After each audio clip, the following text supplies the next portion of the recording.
सभापति महोदय का आभार कि आपने मुझे अनुदान मांग 26, 32 और 56 पर बोलने का अवसर दिया।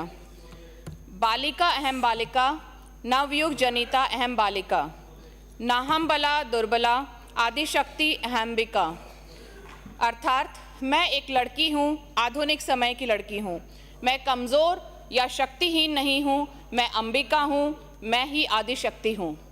बालिका सशक्तिकरण की इस दिशा में हमारी पूर्ववर्ती कांग्रेस सरकार ने अपने कार्यकाल में प्रत्येक ग्राम पंचायत में कम से कम एक सेकेंडरी स्कूल हो, यह सुनिश्चित किया था। परंतु यूडाइस के डाटा के अनुसार मात्र 66% लड़कियां ही 12वीं कक्षा में नामांकित हो पाती हैं। आज भी हर 4 में से एक विवाह 18 साल से कम उम्र का हो रहा है। इन चुनौतियों से निपटने के लिए मुख्यमंत्री राष्ट्रीय योजना शुरू की गई थी, पर किशोरियों को उसका लाभ नहीं मिल पाया। सरकार के बजट में राज्य की इस बड़ी चिंता से निपटने के लिए कोई भी तैयारी परिलक्षित नहीं हो पाती।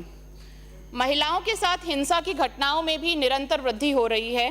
हालांकि हर पंचायत स्तर पर साथिन नियुक्त है। राज्य सरकार का यह साथिन कैडर अपने आप में अनूठा है, पूरे देश में अनूठा है, परंतु कम मानदेय और सरकार की अनदेखी के चलते इनकी भूमिका स्पष्ट दिखाई नहीं दे रही है। तो मैं आपके माध्यम से मंत्री महोदया से रिक्वेस्ट करूंगी कि सरकार इस दिशा में विचार करे। हमारी सरकार ने उड़ान योजना शुरू की, जिसमें 15 से 45 वर्ष की आयु वर्ग की हर महिला को फ्री सैनिटरी नैपकिन्स दिए गए थे। खेद का विषय है कि इस सरकार में उड़ान योजना के सैनिटरी नैपकिन्स ट्रकों में भर नोएडा के बाजारों में बिकने जा रहे हैं, जिन्हें पुलिस द्वारा पकड़ा गया है। तो इसमें सरकार स्ट्रिक्टली संज्ञान ले, क्योंकि ये मेंस्ट्रुअल हाइजीन एक बहुत बड़ा मुद्दा है महिला स्वास्थ्य के लिए। मैं चौमू ही नहीं, पूरे राज्य की आंगनवाड़ी कार्यकर्ताओं की बात उठाऊंगी। आंगनवाड़ी कार्यकर्ता और सहयोगिनी, उनकी मांग है कि उनका मानदेय बढ़ाया जाए। हालांकि अभी जो बजट आया उसमें जो उनका मानदेय बढ़ाया वो नाकाफ़ी है। संविदा कर्मियों को हम नियमित करने की बात करते हैं, पर क्या सरकार इस दिशा में विचार रखती है कि ऐसा ही कुछ हम आंगनवाड़ी कार्यकर्ता और सहयोगिनियों के लिए करें, क्योंकि यही वो लोग हैं जिनके ज़रिए सरकारी योजनाएं धरातल पर लागू हो पाती हैं।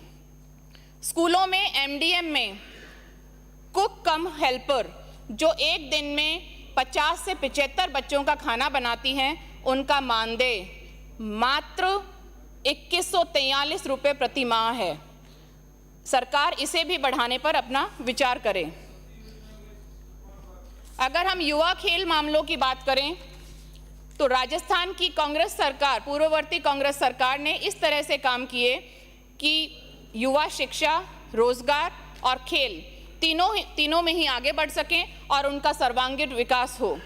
राज्य की 50% से अधिक जनसंख्या युवाओं की है, लेकिन यह अफसोस की बात है कि राजस्थान में देश के सबसे बड़े बेरोजगारी जनसंख्या है।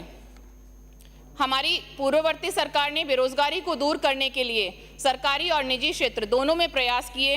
पेपर लीक पर 10 करोड़ रुपए जुर्माना और उम्र कैद की सजा का कानून हमारी पूर्ववर्ती कांग्रेस सरकार ने बनाया। परंतु अगर हम केंद्र सरकार की बात करें तो जो युवा हमें सुबह प्लेग्राउंड्स के ट्रैक्स पे, सड़कों पे दौड़ करते दिखते थे, आज उनके करियर के साथ एक मजाक किया गया अग्निवीर योजना के नाम पर। खेल ग्राउंड्स को विकसित, मेरी मांग है कि खेल ग्राउंड्स हमने बनाए, पर वहां हम इंडोर स्टेडियम्स भी विकसित करें, क्योंकि इंडोर खेलों के लिए युवाओं के पास कोई जगह नहीं है उनकी प्रतिभाओं को डेवलप करने के लिए। मैं उम्मीद करती हूं कि सरकार ज़रूर ग्रामीण खेल ओलंपिक्स को यथावत जारी रखेगी।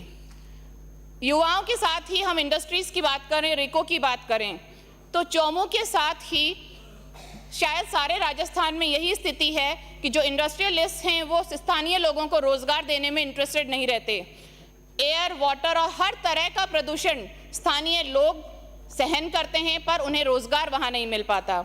तो कोई नियम ऐसा बनाया जाए कि कम से कम 60 या 65% नौकरियाँ हमारे स्थानीय सक्षम युवाओं और महिलाओं को दी जाएं। वेस्ट डिस्पोजल के नियमों को स्ट्रिक्टली इम्पोज किए जाने की दिशा में कार्य होना चाहिए। रिको में बहुत सारे लोगों की अभी यही एक चिंता व्यक्त करते हैं कि पहले जो 90% लैंड अलॉटमेंट के थ्रू दी जाती थी और 10% ऑक्शन की जाती थी। पहले allotment first come first serve basis पे किया जाता था। आज भी एमपी में 1 रुपए की लीज पर लैंड्स दी जा रही हैं, पंजाब में अलॉटमेंट के थ्रू दी जा रही हैं, तो राजस्थान क्या रिको इंडस्ट्रीज को प्रमोट नहीं करना चाहता? सरकार कम से कम इस पर अपना विचार रखे। अगर हम ऑक्शंस करते हैं तो जिन्हें कम ज़रूरत है इंडस्ट्री स्टैब्लिश करने की, उन्हें ऑक्शन में लैंड मिलती है, तो रिको धीरे धीरे एक प्रॉपर्टी डीलिंग का काम बन जाएगा। जिन लोगों को इंडस्ट्री स्टैब्लिश नहीं करनी है वो लोग दूसरे इंडस्ट्रियलिस्ट को किराए पे या कोई भी तरीके से उन्हें अपनी लैंड देंगे।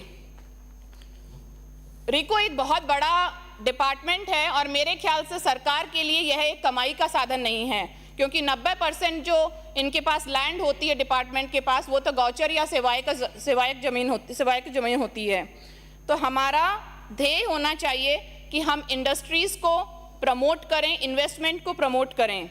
ईज ऑफ डूइंग बिजनेस की बात हम करते हैं, पर रिको में जिस तरीके से अभी नियम हैं लैंड अलॉटमेंट के, उससे कहीं ना कहीं हम फेल हो रहे हैं। तो सरकार को इस पर अपना विचार रखना चाहिए और इंडस्ट्रीज के जो नियम हैं उसमें पॉलिसी है उसमें कुछ बदलाव करने चाहिए। आपने मुझे अपने विचार रखने के लिए मौका दिया, उसके लिए बहुत बहुत धन्यवाद, आभार।